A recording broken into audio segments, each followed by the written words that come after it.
On a tous déjà ressenti ça, non? Cette impression que le cerveau est en surchauffe, qu'il y a juste trop d'informations d'un coup.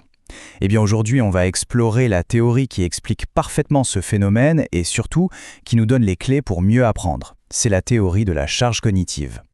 Allez, pour commencer, un petit test tout simple. Essayez de mémoriser cette suite de lettres. Je vous laisse quelques secondes.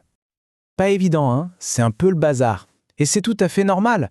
Notre cerveau y peine à garder en tête tous ces petits bouts d'infos séparés. Ça lui demande un effort considérable. Et là, bizarrement, c'est tout de suite beaucoup plus simple. Pourtant, ce sont les mêmes lettres, exactement les mêmes. Alors pourquoi? Tout simplement parce que maintenant, elles sont organisées en blocs qu'on connaît, des acronymes qui ont déjà un sens pour nous. Ce petit tour de passe-passe, ça nous met pile au cœur de la théorie de la charge cognitive. En fait, ça révèle comment notre cerveau est câblé pour apprendre. Tout repose sur deux systèmes de mémoire qui doivent collaborer. L'apprentissage, c'est une sorte de dialogue permanent entre deux entités. D'un côté, on a notre mémoire de travail. C'est comme un tout petit post-it. On ne peut y noter que quelques éléments à la fois et l'encre s'efface très vite. De l'autre côté, on a la mémoire à long terme. Et là, c'est une bibliothèque gigantesque, quasiment infinie, où on stocke tout ce qu'on sait.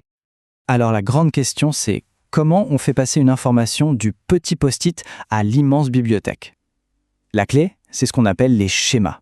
Un schéma, c'est comme prendre plein d'infos complexes et les emballer dans une seule boîte. L'acronyme OCDE n'est plus 4 lettres séparées, c'est une seule idée, une seule boîte. Et pour notre mémoire de travail, ça change tout. Bon, maintenant qu'on a les bases, allons un peu plus loin. Chaque fois qu'on essaie d'apprendre, on met notre mémoire de travail sous pression. On lui impose une charge. Et cette charge, en fait, elle se décline en 3 saveurs bien différentes. Premièrement, il y a la charge intrinsèque. Ça, c'est la difficulté de base du sujet lui-même. Apprendre l'addition, c'est plus simple qu'apprendre la physique quantique. Logique. Ensuite, on a la charge extrinsèque. Ça, c'est la mauvaise charge. C'est l'effort en plus qu'on doit faire parce que l'explication est mal fichue, confuse. C'est celle-là qu'on veut absolument éliminer. Et enfin, la charge essentielle. Ça, c'est la bonne charge. L'effort mental qui crée de vraies connexions et qui construit nos fameux schémas. Donc, et ça, c'est vraiment le point central à retenir. Un enseignement efficace, c'est moins une question de ce qui est enseigné que de comment c'est présenté. Le but du jeu, c'est de traquer et de réduire tout le travail mental inutile pour libérer le plus d'espace possible pour le véritable apprentissage. Et voilà le problème. Toutes ces charges, elles s'additionnent. C'est comme remplir un verre d'eau. Tant que le total des 3 reste en dessous de la capacité de notre mémoire de travail, ça va. Mais si la somme dépasse la limite, comme on le voit sur la barre de droite, eh bien c'est la surcharge cognitive. L'apprentissage s'arrête net. Le cerveau est saturé. D'accord, c'est bien beau en théorie, mais concrètement, comment on se sert de tout ça pour améliorer les choses, pour mieux apprendre et, bien sûr, pour mieux enseigner? En fait, la théorie nous donne des stratégies très concrètes. Par exemple, pour éviter de diviser l'attention, il faut mettre les légendes directement sur les schémas, pas à côté. Ça évite au cerveau de faire des allers-retours épuisants. Autre astuce, utiliser des exemples déjà résolus. Avant de demander à un novice de se lancer, on lui montre un exemple complet, étape par étape. On le guide, on ne le submerge pas. Et là, il y a un point crucial. Ce qui aide un débutant peut en fait gêner un expert. Un expert a déjà des schémas solides. Lui donner des instructions trop détaillées, c'est de l'information redondante, c'est une charge inutile pour lui. La pédagogie doit donc absolument s'adapter au niveau de connaissance de la personne.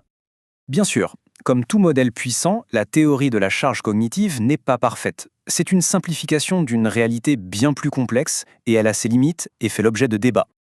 Le premier défi, c'est la mesure. Comment on quantifie la charge cognitive de manière objective? C'est très compliqué. Souvent, on se base sur le ressenti des personnes, ce qui est subjectif. Et puis, les concepts eux-mêmes, bien qu'utiles, restent des abstractions. Dans le cerveau, les frontières ne sont pas si nettes. D'ailleurs, des recherches plus récentes viennent nuancer le tableau. Elles suggèrent que, dans certains cas, une charge un peu plus élevée, une difficulté bien dosée, pourrait en fait forcer le cerveau à s'investir plus profondément et donc à mieux apprendre. Ce n'est pas si simple que moins de charge égale mieux apprendre. Ce qui nous laisse avec cette question de fond, un véritable enjeu pour quiconque apprend ou enseigne.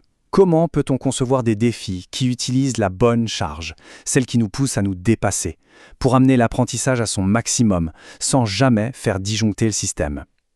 Trouver cet équilibre parfait, c'est peut-être ça, le véritable art de la maîtrise.